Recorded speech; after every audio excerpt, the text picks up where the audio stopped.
न्यूजने आपण सुरुवात करूया। ठाण्यात शिंदेंच्या बालेकिल्ल्यात ठाकरे बंधूंनी एल्गार केल्याचं पाहायला मिळतंय। ठाकरेंची शिवसेना आणि मनसेकडनं संयुक्त मोर्चा काढला जातोय।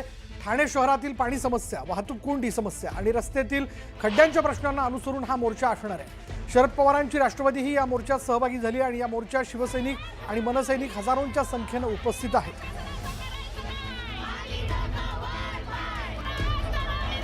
अधिक माहिती आपण जाणून घेणार आहोत। आमचे प्रतिनिधी अजित मांढरे आपल्या बरोबर आहेत। अजित, काय माहिती बद्दल? विशाल, मोर्चाची तयारी पूर्ण झालेली आहे। हातात जर पाहिलं तर मनसे आणि शिवसेना, उद्धव बाळासाहेब ठाकरे पक्ष या दोघांचे झेंडे हातामध्ये फलक आहेत। बाळासाहेब ठाकरे, धर्मवीर आनंद दिघे यांचे हातात पोस्टर आहेत आणि जर मोठा बॅनर पाहिला गडकरीच्या बाहेर तर तिथं राज ठाकरे, उद्धव ठाकरे दोघांचे बॅनर लागलेले आहेत। या अशा पूर्ण परिसरामध्ये गडकरीच्या सगळे मनसैनिक असतील किंवा शिवसैनिक असतील जमून घोषणाबाजी करतात। इथं मनसेचे पदाधिकारी आहेत ते घोषणाबाजी करताना आपल्याला दिसत आहेत। अनेक पदाधिकारी इथे आलेले आहेत। मोर्चा काढला जातो ठाण्यामध्ये मोर्चा काढला जातोय। एकनाथ शिंदे उपमुख्यमंत्री यांचा बालेकिल्ला आहे। तुम्ही बघतच असाल की काल आपण बघितलं की जे पुण्या इथं सचिन गायवळांना योगेश कदमांकडनं पिस्तुलाचं लायसन मिळालं। या प्रकारे समस्या की आपल्याला कशा प्रकारे यांचा मनमानी कारभार चालू आहे, म्हणजे कुठेही कशावरती कंट्रोल नाही आहे। साहेब, काय सांगाल तुम्ही? मोर्चामध्ये सामील झालायत, मुद्दे मोर्चामधले आणि बाळासाहेबांच्या आखाड्यात तयार झालेले धर्मवीर आनंद दिघे साहेब, त्या आनंद दिघे साहेबांनी ज्या पद्धतीने या ठिकाणी शिवसेना आणि ठाणे महानगरपालिका चालवली, लोकांना अभय होतं। आताचे सरकार म्हणजे ठाण्यातून गुंडांसाठी फोन जातं, कॉन्ट्रॅक्टरसाठी फोन जातं, कधी कचऱ्यासाठी आणि पाण्यासाठी यांचा फोन जात नाही।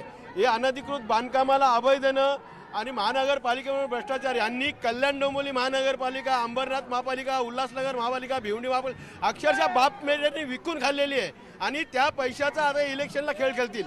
दिवा परिसरातून आपण येता, दिवा परिसरामध्ये काय नेमकी परिस्थिती आणि कशा रीतीनं या सगळ्या मोर्चामध्ये तिथले मुद्दे आपण मांडणार आहोत? दिव्यामध्ये अनधिकृत बांधकामं एवढी फोफावलेली आहेत आणि या सगळ्या बांधकामांना आशीर्वाद हा महाराष्ट्राचे उपमुख्यमंत्री श्री एकनाथ शिंदे यांच्याकडनंच आहे।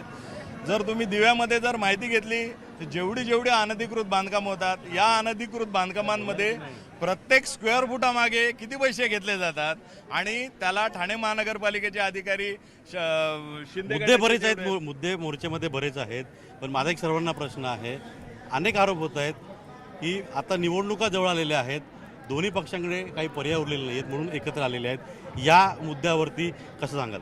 खरं म्हणजे ह्या मुद्द्यावरती खऱ्या अर्थाने 5 वर्ष प्रशासकीय राजवट आहे। म्हणजे नगरविकास खाते या ठाणेकरांच्या हातात असताना महानगरपालिकेची पूर्ण जबाबदारी आणि पूर्ण जबाबदारी यांच्या खांद्यावर आहे, आर्थिक बोजाही यांच्या हातात आहे आणि अशा परिस्थितीत तुम्हाला पाणी व्यवस्थेसाठी आणि खड्ड्यांसाठी जर महानगरपालिकेमध्ये नागरिकांना जावं असेल, खऱ्या अर्थाने जबाबदारी सत्ताधारी आहेत त्या महापालिकेत। तुम्ही काय सांगाल? नाही, विषय तोच आहे की 5 वर्ष इथे लोकप्रतिनिधी, माझा प्रश्न होतो की निवडणुकीच्या तोंडावरती दोन्ही भाऊ एकत्र आले। नाही, निवडणुकीच्या तोंडावरती असं नाही, महाराष्ट्राच्या जनतेच्या कानाकोपऱ्यातली जी महाराष्ट्राची जनता आहे। अविनाश जाधव आपल्यासोबत। अविनाशजी, या मोर्चामध्ये कसं स्वरूप असेल मोर्चाचं आणि कुठून मोर्चा हा निघतो? गडकरीतून निघतोच आहे, कसा रूट असेल? आणि कारण का या सगळ्या मोर्चाचं नेतृत्व मुख्यत्वे आपण आणि राजन विचारे करतात? हा, कारण ठाण्याची ती गरज आहे। आत्ता जर ठाण्यात बघितलं तर ठाणा एक भ्रष्टाचाराचं केंद्र झालेलं आहे आणि तर जर केंद्रातनं त्याला बाहेर काढायचं असेल तर आम्हाला सगळ्या विरोधकांना एकत्र येणं गरजेचं आहे। त्याचीच ही सुरुवात आहे। ठाण्यातला रस्त्यांचा प्रश्न असेल, पाण्याचा प्रश्न असेल, ट्रॅफिकचा प्रश्न असेल, विविध विषय आहेत आणि त्या विविध विषयांवर सगळे विरोधक एकत्र येऊन काम करतात। राष्ट्रवादी काँग्रेस, शरद पवार गटाचे आवाड देखील आलेले आहेत। आव्हाड साहेब असतील किंवा राजन विचारे असतील, मी असेल, विक्रांत चव्हाण असेल काँग्रेसचा, आम्ही सगळे एकच आहोत आणि याच्या पुढे जर सरकारला घाम फोडायचा असेल तर आम्हाला एकत्र ठाण्यात काम करावं लागेल, ते काम आम्ही करणार। पण या मोर्चा पार्श्वभूमीवरती आता एक आरोप होतोय की निवडणुका जवळ आलेल्या आहेत म्हणून सगळे एकत्र आलेत आणि मला असं वाटतं की याच्या आधी हा माझा 4था किंवा 5वा मोर्चा आहे। मी वसईत मोर्चे केले, ठाण्यात सर्व पक्षी, सर्व विरोधी पक्ष। अहो, पण आत्ता याची सुरुवात झाली ना, तुम्ही आम्हाला एकत्र आणलात। ज्यावेळेला मराठीचा मुद्दा समोर आला त्यावेळेला तुम्ही आम्हाला एकत्र आणलात, तर असंच आम्हाला सत्तेत येईपर्यंत तुम्ही एकत्र करावं एवढीच आमची त्यांच्याकडे इच्छा आहे। मनसेचा म्हणजे राज ठाकरे, उद्धव ठाकरे एकत्र अनेक वेळा मुंबईत आलेत, कौटुंबिक कार्यक्रम असेल किंवा मराठीचा मुद्दा घेऊन वरळीला एकत्र आले होते। राज्यातला पहिलाच मनसे आणि शिवसेना उद्धव बाळासाहेब ठाकरे पक्षाचा मोर्चा जो आहे हा ठाण्यात होतोय।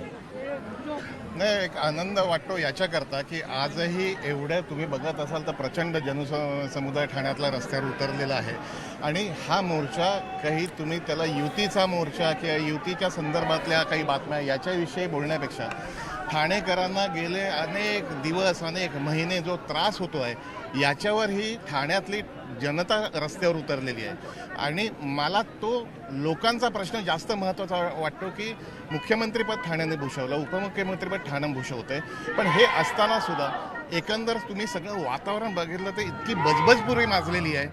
रस्त्याची असेल, ट्रॅफिकची असेल किंवा शिक्षणाची असेल किंवा कॉन्ट्रॅक्टची असेल, या सगळ्या पार्श्वभूमीवर पाण्याची असेल, कुठल्याच गोष्टीत एकही मागच्या 5, 7, 10, 15 वर्षात तुम्ही काही करू शकला नाहीत. हा प्रक्षोभ आहे आणि प्रक्षोभाचा हा मोर्चा आहे.